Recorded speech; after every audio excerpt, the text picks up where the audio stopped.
Me preocupa um pouco todo mundo consumir a mesma fonte que a IA está ditando como tendência ou como informação relevante, né? Foram as grandes perguntas que me fizeram ser uma grande generalista em marketing, não as respostas prontas.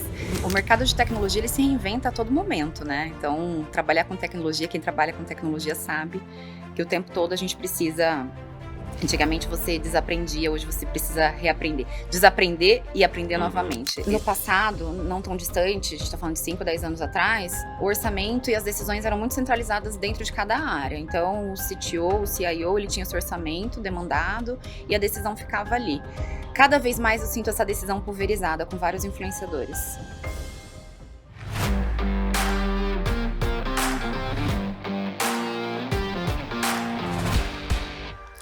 Olá, aqui é o Kelmer, CEO da Boa. Estamos aqui para mais um Boa Talks.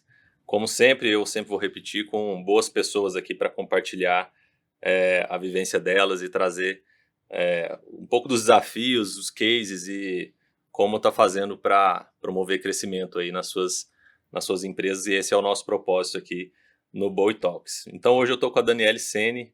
Eu vou ler um pouco aqui do currículo dela, né? Lidera o marketing na Esquadra Digital, empresa de tecnologia B2B à frente de posicionamento, geração de demanda e expansão de mercado. Mais de 10 anos construindo marca e demanda em tecnologia, com uma trajetória pouco comum. Ela passou por quase 8 anos na área de compras, antes de migrar de vez para o marketing. Virada que fez dentro da CIT, onde ficou 11 anos. Passou ainda pela Forsys antes de assumir como Head de Marketing na Esquadra. Hoje é uma das poucas lideranças de marketing em tecnologia B2B que transita com fluência entre estratégia de marca, geração de demanda e o debate sobre o papel da IA na comunicação. Então, Daniela, é um prazer estar aqui com você, seja muito bem-vinda. Agradeço demais, obrigada pela introdução, prazer estar aqui com você. E para a gente começar então, para aquecer os motores aqui, conta um pouquinho sobre você e qual que é a sua principal missão na Esquadra hoje. Maravilha. Bom, eu sou uma mulher de 38 anos, interiorana, nasci em Campinas, cresci lá desde então. Atuo dentro do mercado de tecnologia B2B há quase 15 anos. Então, esse é o meu horizonte aí profissional. Atualmente estou na Esquadra liderando ali a frente end-to-end do marketing no que diz respeito, né, à percepção de marca, consideração, até a parte de outbound ali de decisão. Então, esse ano enderecei aí essa cadeira para somar dentro da marca aqui no Brasil. Então, grandes projetos em frente, estou bem animada. Que legal. Então, sua missão está muito baseada em ajudar no crescimento da receita aí também. Exato, o mercado de tecnologia, ele se reinventa a todo momento, né? Então, trabalhar com tecnologia, quem trabalha com tecnologia sabe que o tempo todo a gente precisa... Antigamente você desaprendia, hoje você precisa reaprender. Desaprender e aprender novamente. Esse é o que faz a roda girar em tecnologia. Então, minha grande missão é contribuir com a marca como um todo, trazer reputação, né? Fortalecer a reputação que já existe.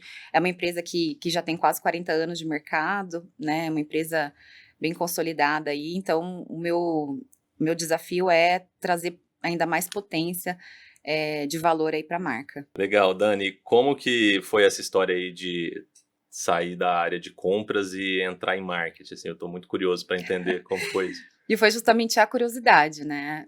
A minha carreira não foi linear, eu estou no marketing desde 2018.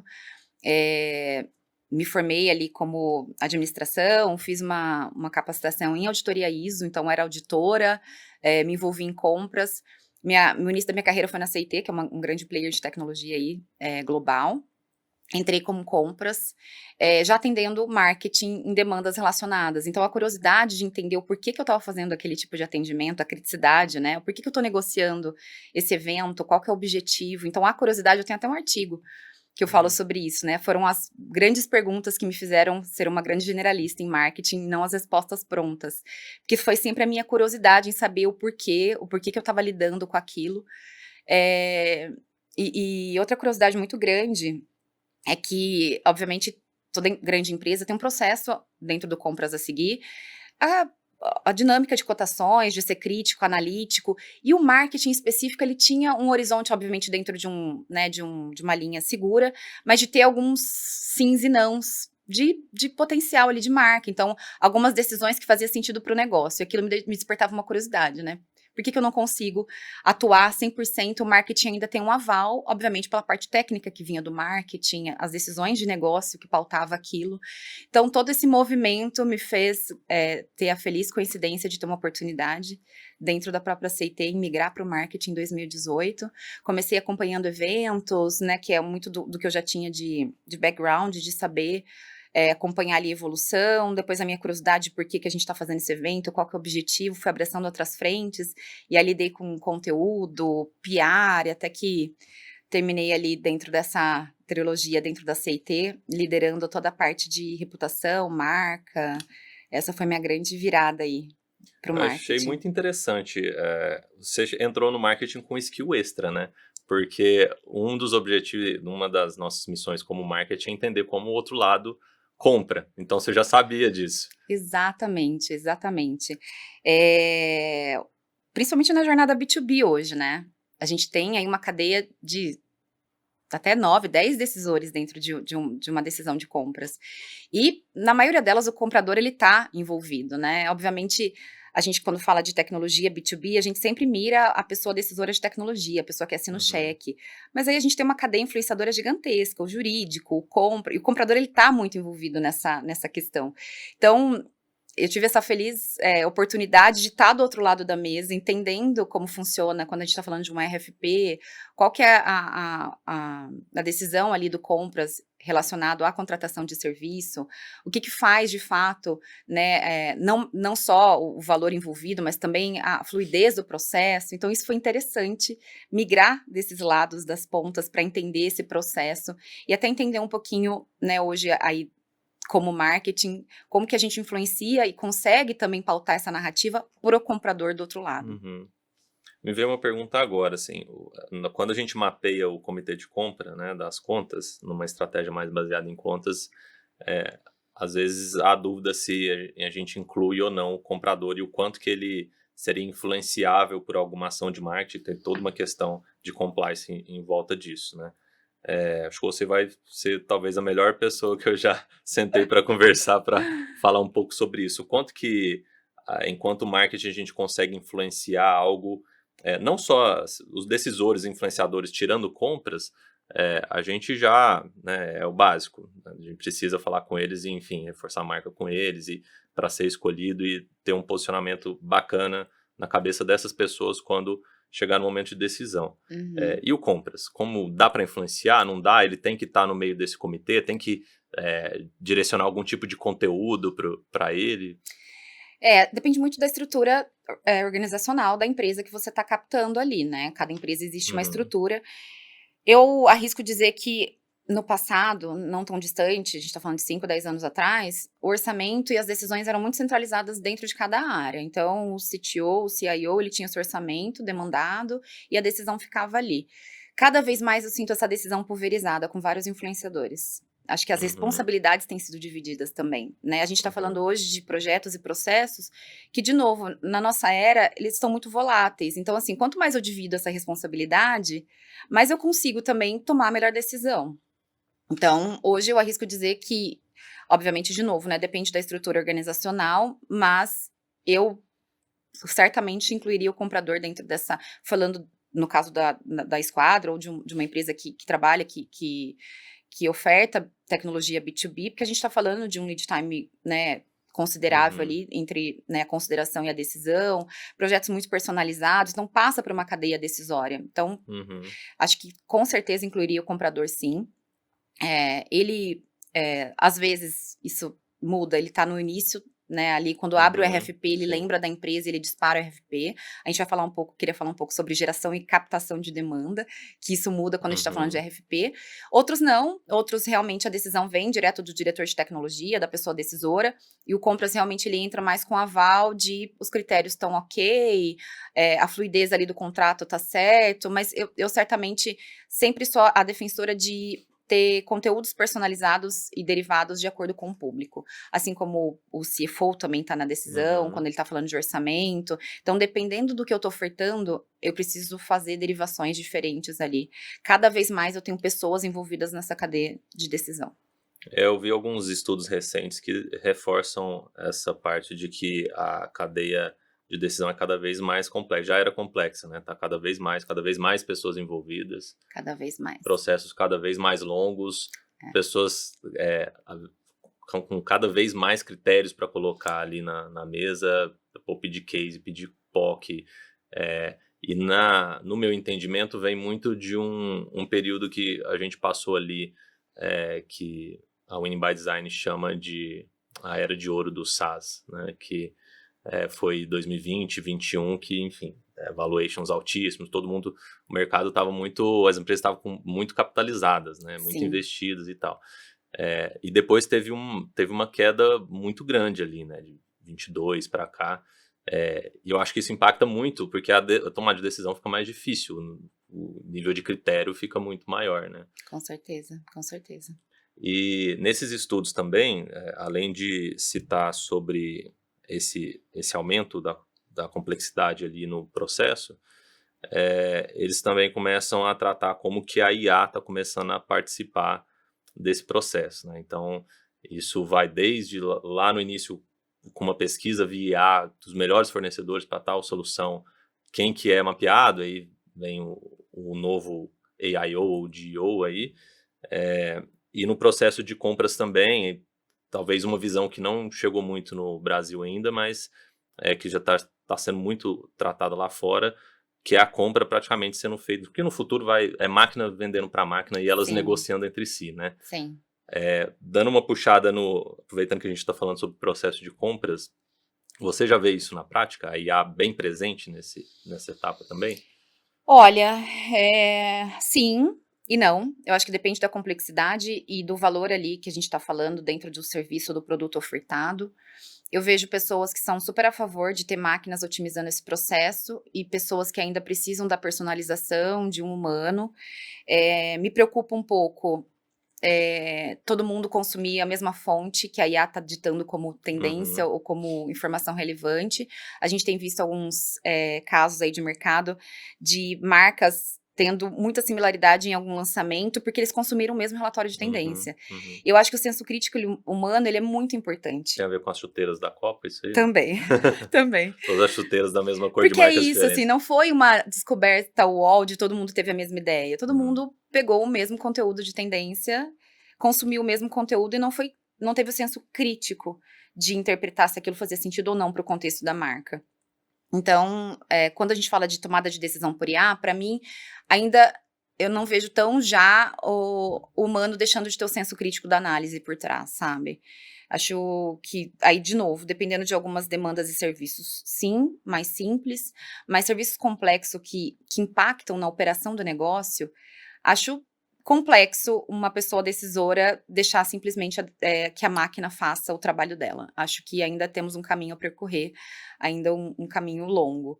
E ainda falando sobre a parte da IA atrelada a esse processo, né, tanto da parte de decisão de compra ou não, obviamente eu sou super entusiasta da IA, né, trabalhei e uhum, vi nascer nesse mundo de tecnologia, mas a gente precisa ter um certo cuidado aí quando a gente fala de demanda gerada por IA, assim, a IA ela obviamente tem uma eficiência gigantesca aí no nosso dia a dia, na nossa vida, mas ela automatizou e generalizou algumas entregas e demandas que acabou que, por exemplo, eu tô falando de outbound mesmo, né, assim, quanto a IA trouxe de disparos generalistas, né, o uhum, quanto caiu as entregas efetivas, o quanto os decisores hoje têm a caixa de entrada em campo minado, uhum, né. Eu estava vendo uma pesquisa ontem, eu estava vendo isso recente, da Opinion Box, de maio agora, foi exclusivamente sobre uma rede, que foi o LinkedIn, e eles entrevistaram pessoas e quase 70%, 69% dos entrevistados falaram que nunca consumiam um serviço ou um produto através de uma mensagem que recebeu no LinkedIn.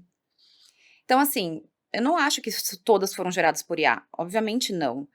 Mas entenda que, assim, a gente está falando de 70% de um público dentro de uma rede que, teoricamente, nasceu para ser uma rede de negócios, mas ela não consegue fazer o shift, porque a automação, ela também tem os seus delírios ali. Então, pode ser talvez uma mensagem muito generalista que não cabe ali uhum. para o contexto da pessoa, pode ser um momento também da compra que não é o momento ideal, assim, tem várias derivações para o que a gente pode interpretar dentro desse dado, mas ainda assim, a gente volta para IA tomando decisões e fazendo alguns tipos de ações que a gente ainda não enxerga tanta efetividade. Então, a IA para tomada de decisão exclusiva na compra, compras complexas, eu ainda vejo um caminho longo pela frente. Boa. Então a gente em breve vai falar da aplicação correta, né, na, no marketing aí, aplicação da IA. Mas fazendo então o pulo aqui para sua experiência atual na Esquadra, o que te levou até lá?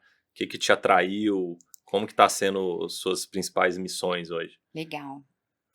Bom, acho que, né, depois de 11 anos de uma carreira, foi uma decisão corajosa e que eu tomei muito na questão de ter um entendimento 360 do marketing. Muito tem se falado na discussão do novo papel da direção de marketing, né, da liderança de marketing, Uhum. para onde vão caminhar, vão ser o CMO que vai se atrelar com o CRO, né? Eu tenho Uhum. visto várias discussões. Na verdade, não quero entrar nesse mérito, eu acho que cada um tem seu papel e sua contribuição, não sou a pessoa que vá defender que a unicidade ela é o melhor caminho. Mas eu concordo que cada vez mais a liderança de marketing ela precisa ter o 360. E o 360 que eu digo é o que gira o ponteiro do negócio mesmo. É onde está a minha contribuição. Eu não estou falando de ROI, não estou falando só do lead, eu estou falando da contribuição como um todo.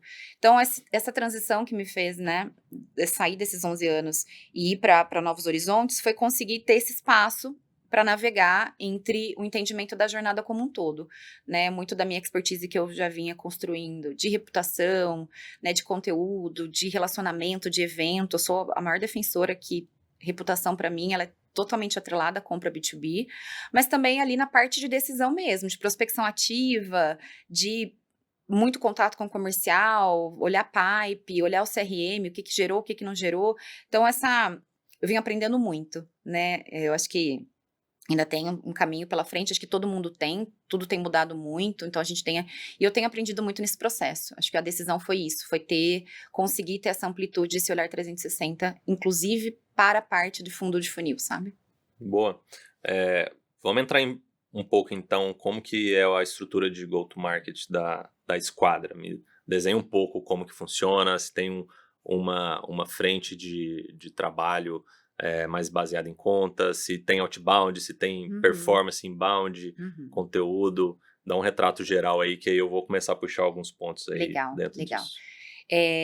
Quando eu agreguei ali o time de marketing da Esquadra, as contas-alvo já estavam desenhadas, acho que isso foi Uhum. muito legal, porque eu acho que quando você entra para uma empresa, você traz a sua bagagem de mercado, mas você também precisa considerar o que a empresa já tem de história, o que eles já sabem onde eles mandam bem, os segmentos que eles realmente conseguem se infiltrar, enfim. Então, já tinha todo um desenho de marketing estruturado de contas-alvo. Eu vim muito para contribuir, olhando nesse contexto e como que eu conseguiria destrinchar isso dentro dos times. Hoje são times diferentes nas atuações, então eu tenho um time só para a parte ali de consideração, conhecimento de marca, então eventos, conteúdo, Isso dentro da sua embalde, estrutura, né? dentro da minha estrutura. E outro para outbound, muito no sentido de ter ritos de acompanhamento diferentes, né, mas obviamente eu tenho, um rito comum com eles, então semanalmente a gente se reúne quando tem pauta, o que a gente consegue aproveitar de uma visão para outra. Isso tem sido diferente, né, as experiências anteriores, apesar de eu não estar nessa frente 360, eram separadas, então, por exemplo, a parte de outbound reportava para o comercial.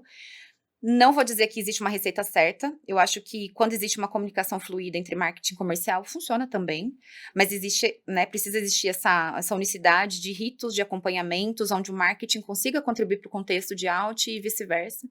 Então, existe esse esforço maior quando as estruturas são separadas. No caso daqui da Esquadra, eu tive a feliz oportunidade de conseguir ter uma visão e acompanhar os dois times e conseguir colar essas estratégias e iniciativas.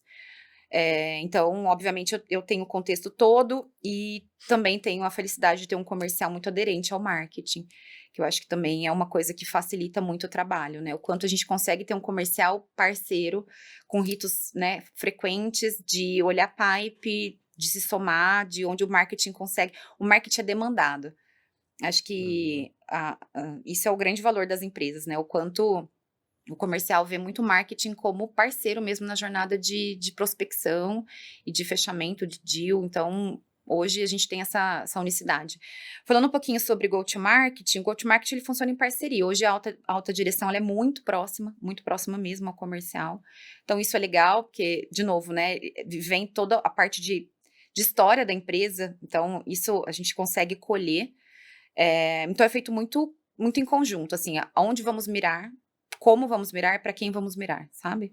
Então, marketing, alta liderança e comercial juntos para a gente ter uma comunicação só fluida e unificada para o mercado, sabe? E o trabalho de contas-alvo também é feito acompanhamento one-on-one ali de account planning, como que a gente faz, como que a gente aborda. Então, isso tem sido bem, bem positivo. Legal. Quando você chegou, já tinha essa cultura de trabalho em conjunto, de colaboração? Ou você chegou talvez com esse papel ou não? Já tinha essa estrutura Já pronta? tinha sim, mas hoje o meu diretor, né, ele acaba também atuando em algumas frentes de deliveries, então imagina uma cadeira, né, super alta liderança, então eu vim meio que para ser a ponte, né, mais acessível entre o time mesmo, marketing com o comercial, e aí obviamente reportando para ele, então o meu papel veio muito para essa camada de intercalar entre a alta direção e a parte operacional ali do dia a dia, realmente de trazer tração para essas iniciativas. Eh, Essa direção é a direção de marketing ou de receita ou de vendas que você responde? É uma direção de marketing De e venda. RH. De marketing e RH? É, marketing e Por isso RH. você falou a interação com o delivery, porque o É, RH no contexto de negócio de vocês é algo. não, não, não, ele também fica numa frente de uma estrutura de negócios também de entrega, então na verdade ele está em 3 Aham, frentes, marketing, RH e uma estrutura de uma vertical de atendimento de clientes de negócio. Então aham. essa divisão acabava, né, precisou de uma liderança ali intercalada para fazer toda essa distribuição dentro do contexto de marketing. Aí vendas fica dentro da estrutura dele ou é ao lado? Vendas fica apartada, fica Tá. dentro da estrutura ali da parte de vice-presidência, a parte até de reporte direto para o CEO. Uhum, legal. E sobre as contas mapeadas que você comentou, o que que vocês fazem, assim, de ações com elas? Assim, já tinha uma jornada desenhada, estudada, na verdade, né, por onde que a gente vai interagir, plays de marketing, de ABM? A gente tem um mapeamento da onde a gente consegue, de alguma forma, impactar aquelas contas, obviamente, né, aí eu vou entrar no contexto de ABM aqui, que todo mundo já está cansado de saber. Toda vez que a gente fala de ABM, a gente precisa ter poucas contas ali para eu conseguir ser assertiva, né. Toda vez que eu começo a ampliar muito, tô falando de 100 contas, 60 Uhum, contas, a gente não tá mais falando de ABM. Então existe um mapeamento de contas realmente que para a gente são cruciais, então, um estudo de que aquela conta tem potencial, seja de ser um novo cliente, ou seja de um expand ali, de ampliar o que a gente já tem dentro daquela conta, que a gente realmente faz um 360, onde essa conta vai estar, qual evento que ela uhum, vai participar, aonde eu consigo convidar ela para um petit comitê que eu vou fazer, qual conteúdo que eu consigo fazer exclusivamente para o contexto de desafio desse segmento, daquela oportunidade, e obviamente a gente vai fazendo aquele one-to-one, one-to-few, né, que a gente já conhece, uhum. one-to-many, que eu vou ampliando e algumas contas eu vou considerando, tá, o amplo do segmento, como que eu consigo, de alguma forma, chegar naquela conta, olhando para o contexto e produzindo, por exemplo, um conteúdo de inbound que fale do contexto do segmento, não específico Uhum, daquela conta. Então a gente faz uhum. essa diferenciação também. Legal. E tem alguma dessas ações, iniciativas de marketing que é mais vencedora, assim, por exemplo, os eventos ou outreach nessas contas? É. Eu sempre falo que evento, para mim, em B2B, é uma das iniciativas mais promissoras e potentes que existe. Principalmente depois da escassez da pandemia, que parece que foi ontem, mas faz muito tempo que a gente veio de uma falta de contato ali pessoal, profissional, de boas conversas, ver bons conteúdos. A gente, né, teve uma época gigantesca de webinar, todo mundo ficou muito fadigado do conteúdo online. E depois da pandemia, todo mundo voltou, cara, eu preciso interagir, preciso ter o tete a tete ali. Então, eu acho que o evento ali, essa oportunidade, ele continua muito. Eu sempre olho para as iniciativas que a gente tem interno e falo que evento ainda muda, sim, um ponteiro para relacionamentos que estão iniciando e para manter relacionamentos que já existem. A gente encontra pessoas que decidem, então o mapeamento de eventos para mim é uma grande chave de realmente de mudar esse ponteiro. E a efetividade dele, aproveitando porque a gente está falando um pouquinho de iniciativa versus como que a gente metrifica, ele depende muito do objetivo, assim, eu até com o time desenhei que nem sempre a gente tem o mesmo objetivo, às vezes a gente tem o mesmo, a gente tem vários deles, às vezes a gente tem um objetivo, vou usar um Uhum. exemplo. Às vezes o objetivo da minha presença num determinado fórum é branding, é marca, né, então eu vou medir diferente a efetividade daquele evento, eu não vou pegar uma lista e vou fazer um ROI ali de 1 por 1. O meu objetivo ali é porque existia ali uma presença de marca que era interessante para mim, as empresas que concorrem ali estariam presentes, então para mim o contexto de estar ali no meio, fazer parte daquela discussão é interessante, então eu vou ter um tipo de métrica ali. Não vou ter exatamente o planilhar um a um com quem eu conversei, qual que é o andamento das contas que eu vou ter dentro do CRM. Existem objetivos que é geração de demanda mesmo. Então, eu vou ter ali poucas contas reunidas num ambiente onde eu vou falar de um determinado serviço ou produto, ou trazer uma discussão que seja valorosa, aí é outro tipo de métrica que eu vou agregar. E às vezes são várias, às vezes eu tenho um evento que tem branding, tem geração, tem relacionamento, então assim, vai depender muito, mas aí respondendo tua pergunta, eu acho que evento, com certeza, dentro das estratégias B2B, para mim, ainda continua sendo aí um grande propulsor de negócios. Acho que, além dos eventos feira, né, que a gente fala com muita gente, se tiver oportunidade de levar conteúdo também, mas às vezes stand, acho que uma parte especial aí no universo dos eventos são os eventos pequenos, fechados, e inclusive para o ABM, para as contas mapeadas, tem um poder muito grande, né? Exatamente, sim, porque é onde você extrai conversas, valorosas, né, é esse momento que você consegue ter de qualidade ali com a pessoa, com o target. E mais do que, né, o evento, é o que que eu vou trazer para essas pessoas de conteúdo relevante. Hoje em dia as pessoas, assim como eu usei o exemplo da IA bombardeando a caixa do decisor num campo Uhum, minado, no uhum. e-mail, na mala direta, esse decisor também é bombardeado por convites, então eu preciso ser muito criterioso, por que que eu vou demandar a agenda dessa pessoa, fazer Uhum. com que ela se desloque e tenha um momento ali, com a empresa, o que que ela vai consumir? Ela vai ver o que de valor, sabe? Como que eu vou agregar no dia a dia? Para mim esse é o ponto chave. Surgiu uma conversa recentemente, em uma das reuniões que eu participei, que, assim, a questão dos eventos, né, e convidar, né, às vezes a gente tem contas-alvo, a gente aproveita o evento para, ou se a gente tem ingresso cortesia, a gente oferece, se é petit comité, se está no momento de compra, a gente convida. E a questão era se a gente deve convidar contas que estão mais teoricamente frias aí, que às vezes a gente não teve tantos touches com ela, se é uma oportunidade para convidar e ir ali começar uma série de touches ou não. Você acha que, como você acha que aplica no caso do evento essa questão de momento da compra, da conta, aliás? Eu acho que tudo depende do propósito, né, de novo, acho que precisa ter um objetivo antes. Eu vou convidar, ok, essa conta é fria, eu ainda não tive contato com ela, mas qual que é o objetivo? O que que eu quero com aquela conta? Eu consigo atender uma possível dor daquele segmento? Então acho que é importante, porque às vezes o convite ele é feito sem muito contexto e, de novo, você onera uma agenda que a Uhum, pessoa senta para consumir um conteúdo ou fazer parte de um momento que não está atrelado ao momento do segmento ou o cenário ali atual.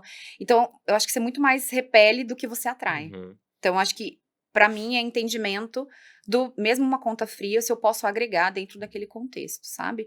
E aí a gente tá falando quando a gente né, faz aí um convite para uma conta fria, que é a geração da demanda, né, uhum, que eu falei no início que eu queria falar um pouquinho sobre isso, que para mim ainda funciona muito para o marketing, essa questão de a gente separar a visão do que é capturar a demanda e o que é gerar a demanda. A captura de demanda é um ciclo menor ali, você, né, participa de um RFP, você consegue medir ali a proposta.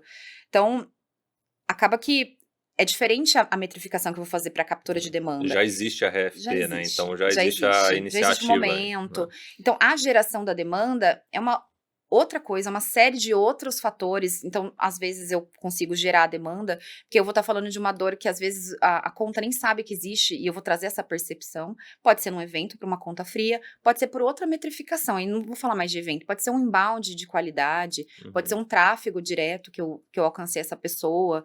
Então, assim, é diferente a metrificação que eu falo para geração de demanda.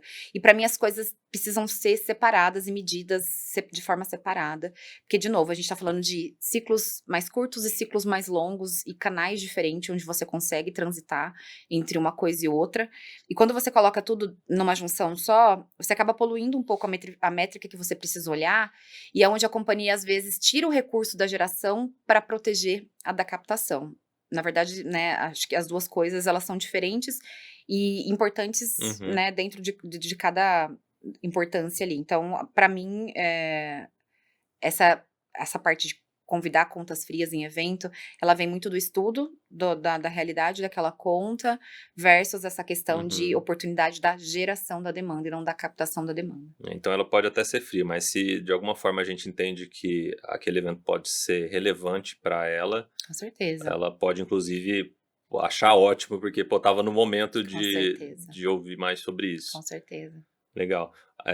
Uma coisa que ajuda muito a ilustrar essa geração e conversão e captura de demanda é a regra dos 95 e 5, né? Que os 5% está em momento de compra, 3 a 5, né? Varia para diferentes mercados, e 95 não tá. Então, assim, concordo com você que a gente tem que trabalhar com os dois, porque quem já está buscando é uma baita oportunidade da gente estar entre outras ali na concorrência. Com certeza. Ao mesmo tempo, pode ter outra na concorrência que já estava trabalhando essa conta desde quando ela estava junto com os 95. Então ela vai ter Exatamente, muito mais força ali, já vai ter criado exatamente. algum nível de confiança ou já tem alguma reputação formada ali, né? Entra na memória, né, quando eu tenho uma dor ali para ser atendida, eu tô dentro dos 95 e agora eu tenho essa dor, então eu pulei para o 5. Quem que eu devo considerar nesse processo? Pessoas que eu já tenho um relacionamento ali, né, principalmente quando a gente fala de B2B. Então, os 95% às vezes o fruto não tá tão baixo, mas a gente não trabalhar esses 95, a gente vai Não, viver é, dependente de guerra de foice, né? exatamente. E tá todo mundo quando a gente fala só dos 5%, imagina que eu tô numa disputa muito grande, então eu tenho até um custo que onera ali dentro das minhas iniciativas para aqueles 5%, porque eu tenho todo mundo olhando só para ele. Então, quanto eu consigo imagina a disputa que a gente tá falando aí, né, no caso do meu contexto aqui de consultoria de tecnologia, mas imagine se eu olhasse só para os 5%, o quanto que eu teria um processo até que onera custo para que eu realmente dê aquele tiro de sniper, sabe. Então acho que olhar para os 2 contextos, ele é muito importante. E isso tudo reforça muito a importância do CRM, né, nessa Com história certeza. toda. A gente trocou um pouco de ideia sobre CRM e queria que você trouxesse um pouquinho como que é hoje a estrutura, o que que você vê de positivo ou de desafios Uhum. em termos de CRM, e aí eu não sei se aí você já consegue linkar um pouco, eu acho que é o caso aí de linkar sobre como que a IA tá te ajudando nisso também. Sim, sim. Eh, hoje o CRM que a gente utiliza é o mesmo, tanto para marketing como para vendas. Eu acho positivo, porque eu acabo não precisando ter integração. Obviamente eu preciso ter sempre um alinhamento com o comercial, no sentido de o que preencher, como preencher, status. Mas como eu falei, a gente tem uma unicidade muito grande de trocas, então para a gente tem sido tranquilo. Obviamente a gente tem os contextos que a gente precisa interpretar, então, o nosso trabalho tem sido muito focado em ter cada vez mais uma visão, real, né, onde eu consiga extrair um relatório do CRM, ele me traga uma visão real, principalmente do envolvimento do marketing dentro de cada processo. Sempre é um desafio para o B2B, então eu já passei aí, por algumas empresas, porque obviamente a gente está falando de um lead time de compra grande, então é difícil a gente metrificar que aquela ação foi decisora para compra. Às vezes ela foi uma série, né, de ações ali, de Uhum. relacionamento que gerou ali a decisão. Eh, mas como a IA tem ajudado a gente nesse contexto, né. Aí falando um pouquinho desse desafio da gente ter cada vez mais relatórios reais ali, onde eu consiga ter uma visão real do que eu estou entregando, de como eu estou ajudando o negócio, mudando o ponteiro, a gente tem feito essa integração do CRM com a IA, para que ela traga essas interpretações que, às vezes, numa setagem ali de configuração do próprio comercial, do próprio marketing, vai poluindo um pouco, as nossas métricas. Então a IA tem ajudado bastante a gente a trazer cada vez mais fluidez e uma visão mais real, onde a gente consiga olhar para um relatório e falar: "Isso faz sentido". Então a gente traz esses prompts de derivações, o que pode ser, o que não pode ser, tira uma outra coisa ali dentro de uma análise que a gente está fazendo. Então, a IA tem ajudado bastante a gente ter Uhum. cada vez mais clareza relacionada às ações que a gente tem feito no marketing. Nesse exemplo em específico, a IA ajuda a identificar ou ela mesmo já corrige a situação? Depende do prompt. A princípio, a gente pediu que ela ajudasse a identificar, porque assim, existe uma Uhum. contramedida, porque é meio, né, a parte da IA, cada vez mais a gente precisa treiná-la para que o nosso trabalho fique mais fácil. Então, e a configuração, obviamente, do CRM seja cada vez mais limpa. Então, o nosso trabalho é que a IA nos dite como que a gente consegue chegar naquele resultado, naquele relatório mais fluido, e com isso a gente vai, inclusive, fazendo education dentro de casa, como que a gente consegue mudar a rota, ou enfim, trazer uma outra configuração dentro do setup que a gente tem feito com o nosso CRM. E essa questão de IA é interessante que, assim, uma ferramenta super poderosa e às vezes a gente não vê usos condizentes com o tamanho do poder da ferramenta, né? E aí a gente vê dados como que 95% dos projetos de iniciativas de IA não dão certo e morrem, né? E uma minoria muito pequena das organizações realmente estão usando isso de forma a potencializar de fato Uhum. o dia a dia, os processos e os resultados. Aí você escreveu numa publicação sua sobre um relatório da Adobe que os consumidores não rejeitam a IA e sim a sensação de vazio. Se você puder explicar um pouquinho sobre isso e também contar o que difere projetos que dão certo e projetos que não dão certo em IA. Legal. A gente fez, inclusive, um lançamento recente de um estudo de mercado que a gente intitulou como Eficiência Não Paga Conta, o paradoxo da IA nas organizações. Quando a gente fala de eh, coisas que deram certo ou não deram certo, né, quando a gente fala desse percentual de 95% das iniciativas, que a gente inclusive também traz no estudo, eh, depende do que eu nivelo como certo ou não certo, quando eu estou esperando da IA. Então, assim, o que eu dito, por que a gente está falando que eficiência não paga conta? Hoje em dia, a experimentação ela já passou, todo mundo já experimentou, já testou, e a gente tem ido para um lugar onde a gente espera o retorno daquilo, né? O que a IA traz de fato? E muitas das empresas estão falando de retorno financeiro. Então, quando eu espero, implanto ali, existe um custo para implantar. Então, a gente tem vários cases aí de excesso de tokens, a Uber que esgotou os tokens em meses, né? Então, que é esse hype, essa ilusão de que eu vou agora colocar IA dentro do meu processo e eu vou otimizar e vai me trazer um retorno gigantesco. Eu acho que primeiro a gente precisa aterrissar no que eu espero da IA. Acho que número um, sabe? Aonde que eu quero aplicar ela? Eu não posso sair trazendo 1 milhão de iniciativa para trazer num contexto geral de falar, pessoal, estou usando IA em todos os meus processos. Se eu não tiver clareza do que eu espero dela, sabe? Acho que aí tá né, o grande erro. Eu vejo o mercado se moldando agora para sair desse hype de, nossa, todo mundo tá usando IA, para aterrissar e falar, será que realmente esse projeto eu preciso trazer a robustez da IA? Será que o machine learning aqui já não me sana, talvez essa dor em específico? Óbvio, a IA ela trouxe muita, potencializou muito de tudo que a gente faz, mas nem tudo precisa ser IA, porque isso também onera. Então, quando eu Uhum. coloco dentro de uma métrica que tudo que eu gasto com IA eu preciso reverter num investimento, num retorno financeiro, é o grande gargalo, é o que todo mundo está sofrendo. Eu acho que não é esse o caminho. Para mim, essas coisas têm que estar muito claras, precisam estar muito claras. Sim. Às vezes usar para uma solução simples demais, aí você está gastando token, Exato, quando podia ser exato. uma Você tá calculadora ou colocando uma Ferrari para andar dentro de uma via É. de 50 km/h, assim, é a melhor solução? De novo, eu volto para a parte do senso crítico humano por trás do prompt, sabe? Não é só porque eu preciso surfar a hype do que eu estou usando IA. Precisa existir o senso crítico. Eu estou usando para quê? Qual que é o objetivo que eu quero dela?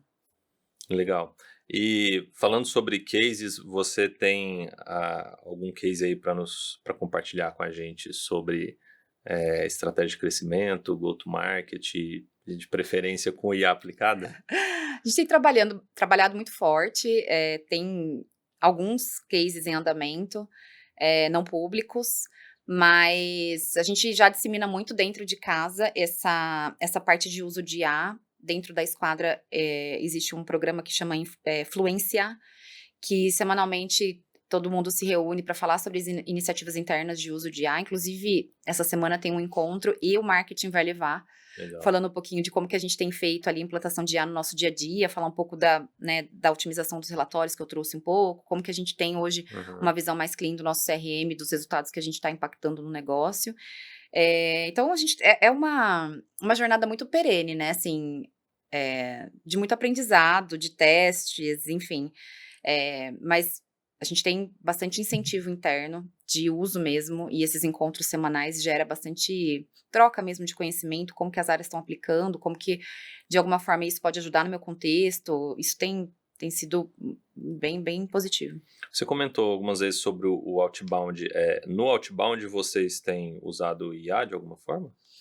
Sim, sim. A gente. A ferramenta disparador, ela tem uma inteligência de IA, de otimização. Inclusive, interessante que eu lembrei agora, né?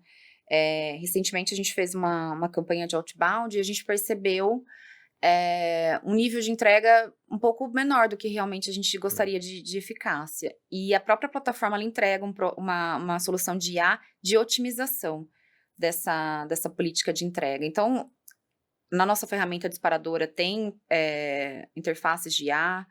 A gente costuma, dependendo, né, ali a narrativa, como a gente tem campanhas muito, muito pontuais ali, segmentadas para público, a gente costuma ter, obviamente, a IA atrelada à comunicação, mas a gente costuma humanizar muito, ter uma comunicação muito, muito diferenciada.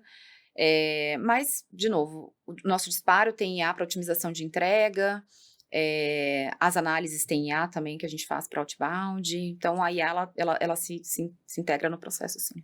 E na mensagem, vocês usam algum tipo de personalização por IA? Porque eu acho que a gente conversou sobre isso e a gente mesmo criticou, né? Que algumas personalizações feitas por IA, elas não divergem muito do disparo em massa, porque vira uma mensagem, às vezes, genérica, que não conecta muito bem. No caso de vocês, assim, tem um trabalho mais one-to-many de outbound, que tem um disparo mais, entre aspas, massivo, mesmo que possa ter algum nível de personalização, ou ou tem uma parte também que é mais um para um ali, a própria pessoa que está enviando a mensagem que constrói a mensagem. Os dois pontos, mas mesmo as mensagens one-to-many que a gente faz ali usando a potência da IA, existe uma revisão de humano, sabe? Uhum. A gente tem essa discussão sempre de conteúdos gerados por IA, o quanto tem caído relevância. Aí ela pode ajudar a lapidar um conteúdo, né? Eu acho que, ok, se eu quero buscar uma fonte, poxa, eu tenho uma linha de raciocínio, eu quero falar sobre isso, e a IA pode me ajudar a embasar isso. Poxa, alguém já está falando sobre isso? Existe um estudo que defende o meu ponto de vista? A IA pode ajudar, não vejo nenhum problema. O problema é a falta de autenticidade que esses conteúdos têm levado, sabe? A pessoa que não tem um ponto de vista tão estruturado, ela joga, quero falar sobre esse assunto, e me traga sobre isso, e ela não tem uma linha ali de discussão e nem de propriedade sobre o ponto de vista defendido. Isso para mim é ruim. Então, não sou totalmente contra a IA contribuir dentro de um contexto de uma narrativa, desde que você, de alguma forma, tenha ou revisado aquele conteúdo, ou construído dentro de uma linha de defesa mesmo, sabe? Senão os algoritmos vão sanar e vão ditar tudo que a gente entende como valor. A gente já tem essa discussão, inclusive, de redes sociais, o quanto os algoritmos estão nos ensinando, né, como lidar com o ser humano, com sentimentos. Então, a gente precisa ter cuidado. Na parte de canais ali, vocês trabalham com o básico, e-mail e LinkedIn na parte do outbound? WhatsApp também. WhatsApp WhatsApp também? também. A gente tem, inclusive, né, a Esquadra, ela tem outras empresas agregadas, né, que a gente chama dentro da holding, e uma das empresas é especialista em bot, né, é uma empresa só para falar sobre tecnologia em bot, tem vários cases aí super relevante de mercado, então a gente faz bom uso disso e traz para dentro de casa também essa prospecção em canais de WhatsApp, de novo, dentro de um contexto que faça sentido, né? Não vou sair fazendo uma campanha anti-many, bombardeando pessoas pelo WhatsApp sem nenhum tipo de contexto. Então, o WhatsApp ele é utilizado bem dentro de um contexto o anti-fio no máximo, assim, realmente campanhas que fazem sentido dentro daquela personalização para aquele público. Agora uma pergunta que me vem em mente agora também. Você vê o outbound mais como captura de demanda ou geração de demanda? Que eu já vi visões diferentes sobre isso. Olha, é uma pergunta que vale R$ 1 milhão. Eu vejo mais como geração de demanda. Eu não Legal. vejo tanto como captação de demanda. Porque quando a gente está olhando aqueles 95,5, pode ser que eu capte Aham, ali alguém no momento de compra, aham. É porque mas é pensando em baseado em sorte, volume, né? exato, Então, tipo, se é um outbound pensado para geração de demanda, ele tem uma cadência bem diferente, uma mensagem diferente, que é mais para exatamente, informar, né? Compartilhar conteúdo que pode ter exatamente, relevância. exatamente, Legal. exatamente. Existem alguns contextos de outbound que ele vira captura de demanda, posso dar um exemplo aqui. A gente teve um contexto, vou ser um pouco mais ampla para não entrar tanto em detalhe, mas que existia, um processo homologado dentro de uma instituição e a gente poderia derivar essa homologação como fornecedor para outras instituições dentro da cadeia. Então ele acaba virando uma captura, porque você faz uma mensagem de: "Olha, já sou homologado dentro dessa instituição que faz Uhum. parte da sua cadeia. Posso compartilhar com você, né, essa homologação para que você possa aproveitar desse documento homologado?" Isso vira captura, porque a pessoa não precisa entrar dentro de um processo de geração. Mas, em maioria, eu vejo o outbound como geração de demanda. Boa. E falando um pouco também do primo ali, do outbound, mais nessa parte na captura, mídia paga, é algo que faz sentido para vocês ou não? Mídia paga para geração de demanda, acho que não é a melhor métrica, assim. Eu vejo bastante mídia paga para topo de funil, para Uhum, consideração, percepção de marca. Tive uhum. um contato com conteúdo, com esse determinado ads aqui, eu vejo mais como topo de funil, para o nosso segmento. De novo, quando a gente está falando de pessoas decisoras ali, não vejo mídia paga como uma atuação diretamente ligada à geração de demanda, não. Sou bem atrelo bastante mídia paga ali na parte de meio, no máximo topo, assim, a parte de descoberta e consideração mesmo. Boa. Acho que é a resposta mais comum para empresas no contexto aí das vendas super consultivas, complexas, né? Ciclo É, longo, que tem que gerar relacionamento. exato.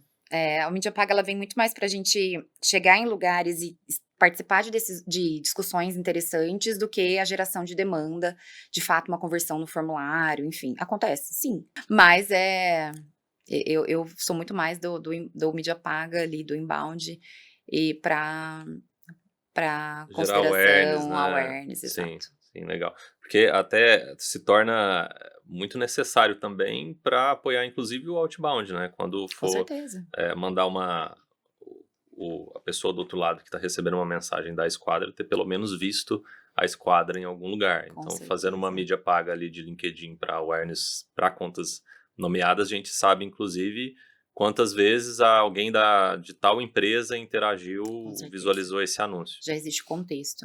E É. para B2B, assim, essas aberturas de conversas, ela, na maioria das vezes, só acontece quando a pessoa já teve um contexto de quem é a empresa, né. A gente, obviamente, tem um target de pessoas realmente C-levels, decisoras, então, para abrir essa agenda, ela precisa ter um contexto de quem é a empresa, como ela trabalha, até cases relacionados ali ao segmento específico, o que que a gente já impactou, que valor a gente já entregou, para que essa conversa comece a ser construída.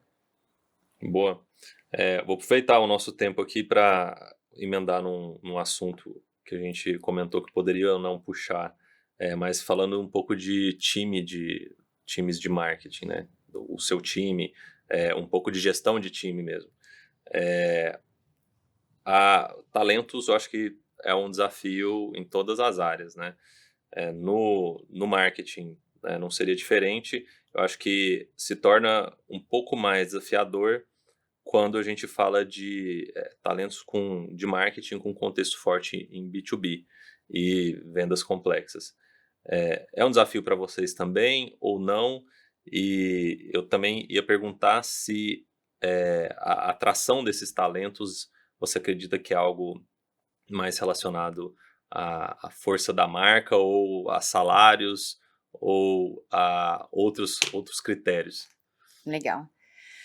Eu acho que É propósito, é o que traz as pessoas para dentro do barco, é que fazem elas se sentir motivadas, elas entenderem que elas estão trabalhando dentro de um propósito. Então, eu sempre fui muito feliz com os times que eu pude atuar e formar, inclusive na esquadra. Então tem um time super multidisciplinar, eu tenho pessoas com várias skills, espalhadas pelo Brasil todo, então, diferentes gerações, inclusive, atuantes ali, que para mim isso traz muita criatividade, muito valor ali para as entregas do dia a dia, quando a gente consegue ter, né, a multiculturalidade, pessoas de gerações diferentes, enfim.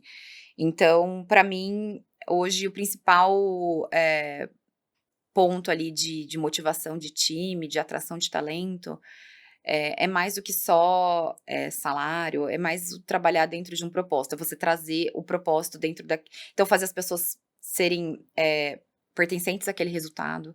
Quando eu falei, por exemplo, que a gente está lapidando relatórios sobre o que que a gente está entregando de valor, todo mundo tem que ter acesso àquilo, todo mundo fez parte daquilo, né, então o report ele tem que ser cascateado para o time todo, eles precisam entender por que que eles estão trabalhando, eles estão gerando o quê, sabe. Para mim, trabalhar com propósito é o que mantém a Uhum. roda girando, assim, e o time motivado, sem sombra de dúvida. Muito mais forte do que bons salários, então. Muito mais forte. O bom salário, ele até pode ser um atrativo no primeiro momento, mas dependendo da estrutura de trabalho, ele não se sustenta, ainda mais a nova geração, a gente tem visto aí, né. Então, existe muito mais, atrás do que só o bom salário. O propósito é o que realmente faz a pessoa se sentir engajada e ficar dentro de um ambiente de trabalho. Boa. Tem uma pergunta que às vezes eu gosto de fazer, que é se tivesse uma frase para você colocar na sala do time de marketing, que frase que seria? Uma frase? O que que precisa ser um mantra aí para os times de marketing? Eu vou dar uma de João Branco aqui, que é a minha grande inspiração. A gente precisa ser totalmente obcecado por entender quem é o nosso cliente, sabe. Legal. Totalmente, assim. E uma mudança muito grande que a gente teve, né, na parte de marketing e de contribuição para o negócio, é que hoje as decisões dos compradores, eles não incluem mais, as empresas dentro da sala. Quando a porta abre ali e a pessoa vai para o mercado para fazer a compra de um produto ou de um serviço, ela já pesquisou, ela já consultou a Uhum. rede dela, ela já tem de fato uma visão do que ela de fato, precisa ali dentro daquela necessidade. Então, para mim, essa captura incessante sobre o que que é valor de fato para o nosso cliente, ela é importante para que a gente tenha essa consciência, né. Quando que a gente de fato captura essa necessidade da demanda que hoje a gente não participa mais, né. Acho que o mercado como um todo, as decisões dentro das salas estão sendo bem mais, estreitas dentro da própria empresa e depois cascateada para o mercado. Boa, eu gostei muito. Inclusive coloquei como um dos highlights aqui que eu trago no final, aí, eu vou te pedir para se tiver algum comentário, você me complementa, mas esse você acabou de falar, então eu vou só destacar aqui, que é um dos highlights aí, que eu acho que essa obsessão pelo cliente, a gente só tem pontos positivos, né, Sim. seguindo essa regra básica aí. E eu tenho uma vivência bem peculiar sobre isso, que foi num momento muito conturbado, assim, profissional e da empresa também, que buscando a solução de todos os problemas, eu cheguei na conclusão, naturalmente, que essa é a coisa realmente mais importante de todos, porque isso resolve, se não todos, grande parte dos problemas, né. Então, problema de venda, pô, se tá, gerando resultado para o cliente, esse cliente ele vai recomendar, né, se esse Total, resultado for realmente, eh, significativo. total. E se tá, com desafio operacional, desafio, acho que o próprio resultado, a gente para gerar resultado tem que conhecer o cliente também. Então acho que tudo gira em torno, disso.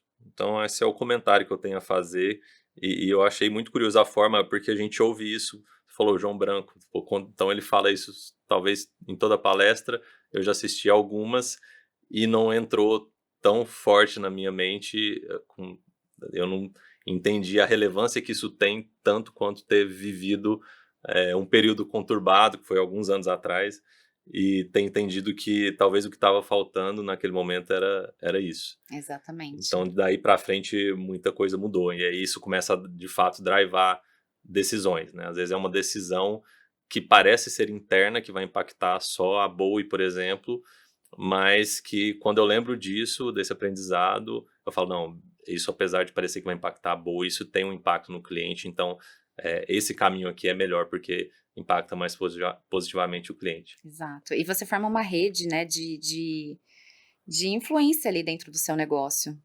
Para B2B, a rede de influência ela é muito importante, muito importante.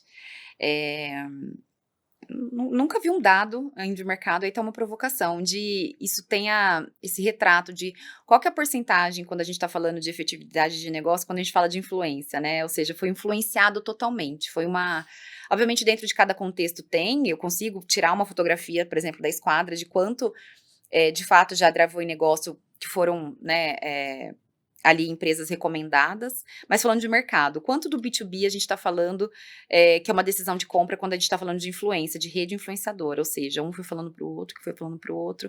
Então, para mim, essa obsessão pelo cliente, ele tem esse poder, né, de você entregar valor como consequência, porque ele é Uhum, só o final, né, a obsessão ela vem antes, e depois girar, fazer todo esse ecossistema de rede influenciadora dentro do seu negócio. excelente. Outro highlight, acho que quase sempre presente aí nos go-to-markets B2B de vendas complexas são os eventos. E o evento, tanto feiras, eventos grandes, quanto eventos menores, mais fechados. A gente não falou disso, mas também tem os eventos de hospitalidade, que proporcionar uma experiência legal ali para o cliente, que às vezes que não vai falar de negócio, não é no contexto de negócio, mas por meio disso também está estreitando o relacionamento. Muito. Então, eventos sempre presentes. Agora, no seu caso, como você também está no guarda-chuva, no seu guarda-chuva também tem marca, então acho que é uma casadinha muito boa de tudo isso, né? Então, você desde marca ali está trabalhando pelo benefício de toda a cadeia. Então, quem está disparando mensagens ali em outbound tem o ponto positivo de que você provavelmente preparou o campo ali para aquela conta estar Com naquela lista. certeza, com certeza. Você falou um pouquinho dessa parte de evento de hospitalidade, a gente inclusive entregou um recentemente em Belo Horizonte, uma sede ali da esquadra, que foi exclusivo sobre relacionamento, um evento incrível que eles chamam de Forrobodó, então Ó, que legal. foi muito legal, assim, uma presença muito interessante ali de clientes, justamente para isso, assim, para puro relacionamento, não existiu um conteúdo atrelado a negócio, onde foi realmente relacionamento onde os clientes puderam levar suas famílias, então foi muito Legal, interessante. Isso também está dentro da estratégia, com certeza. que legal.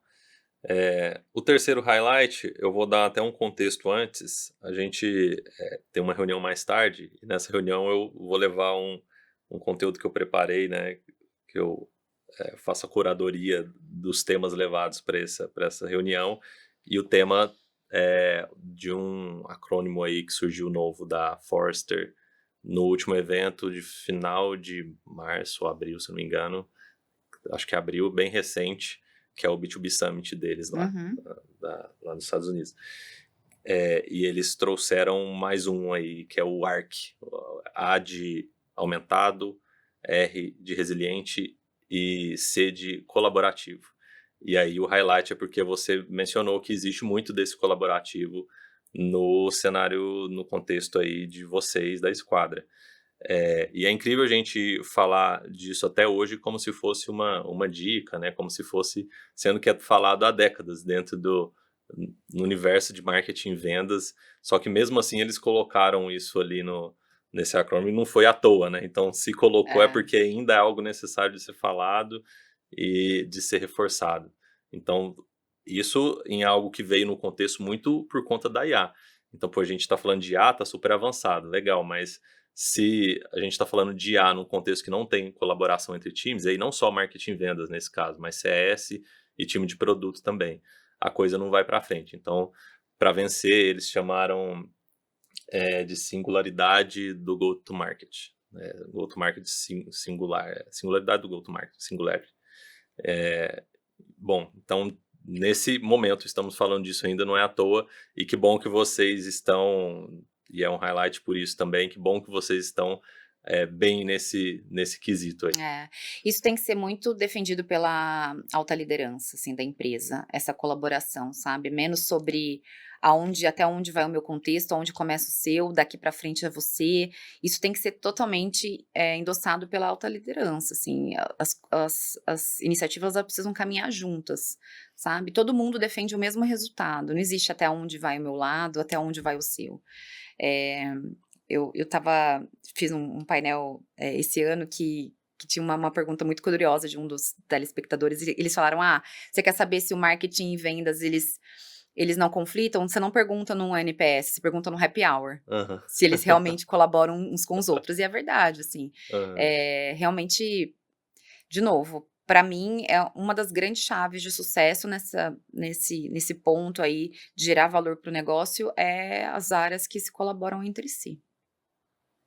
Excelente. Bom, vou deixar para você trazer um recado final, né? Eu deixei os meus highlights aqui. Apesar de você já ter trazido aí sobre a obsessão pelo cliente, já é muito bom. Mas se você tiver mais um pouquinho para tirar aí, para dar uma super dica para quem está nos ouvindo, seria legal te ouvir. Legal, legal. Bom, a minha contribuição aqui é que a gente vive num momento, todo mundo está falando, único, de mudança. A minha contribuição é setar as ansiedades. Eu acho que tem muita coisa nova ainda por vir. A gente veio de um momento onde as pessoas estavam muito ansiosas. Eu que lido com o time sei, no sentido de, meu Deus, estou ficando para trás. Aonde que eu contribuo nesse contexto? Eu estou em que lugar nessa linha de chegada? Eu não tenho uma linha de chegada. Eu acho que todo mundo está aprendendo, desaprendendo e reaprendendo. Eu estive num evento recente que o contexto era sobre talentos, e aí existia algumas lideranças de RH falando um pouquinho, né, sobre essa nova parte organizacional dos talentos, e ela trouxe um dado que eu não vou arriscar aqui dizer, porque eu não me recordo mesmo, ela tinha essa fonte, mas de que antigamente o nosso aprendizado teórico, né, o que a gente aprendia na faculdade, ele se dava ali em um determinado tempo de uso mesmo no nosso dia a dia. Isso foi alterando cada vez mais, e eles preveem em 2030 a gente usar o nosso aprendizado teórico por 6 meses, e a gente ter que reciclar isso de novo. E aí, antigamente, a gente falava, bom, eu preciso só reciclar, eu pego o que eu já aprendi e boto para um novo contexto. Só que a gente está entrando numa era de desaprender também. Eu preciso jogar fora o que eu sei hoje, porque eu não vou mais usar. Eu preciso reaprender como que eu faço isso, porque mudou. Então, o meu recado aqui é assim, estamos juntos todos no mesmo barco. A gente aprende, a gente desaprende, a gente reaprende. Isso tem sido para todo mundo, independente do cargo que ocupa. Então, estamos nessa nova era. Acho que a ideia não é repelir e nem ficar ansioso, é realmente abraçar. E é isso. E esse é um pouco do motivo de estarmos aqui também, né? Compartilhando um pouco do que a gente sabe aí, que do meu lado eu já pensei muito sobre isso, o tempo dedicado para estar aqui, o esforço para estudar tudo, para fazer um bom roteiro. Se isso não for por realmente contribuir pelo mercado, acho que pelos outros fatores possíveis não valeria tanto a pena. Então, Com certeza. nessas horas que eu peço para quem está ouvindo, se achar que tem alguém que possa receber e achar relevante esse conteúdo para compartilhar, né? Não peço like nem compartilhamento, mas se tem alguém que pode se beneficiar com esse conteúdo legal, principalmente que a Dani trouxe para nós hoje, que compartilhe. E assim fica o meu agradecimento aí por você ter compartilhado um pouco de tanta bagagem aí que você construiu ao longo da sua carreira, de ter compartilhado um pouco com a gente aqui e com a audiência também. Obrigado, Dani. Foi um prazer. Obrigada pelo convite. Tamo junto, até a próxima. Até a próxima.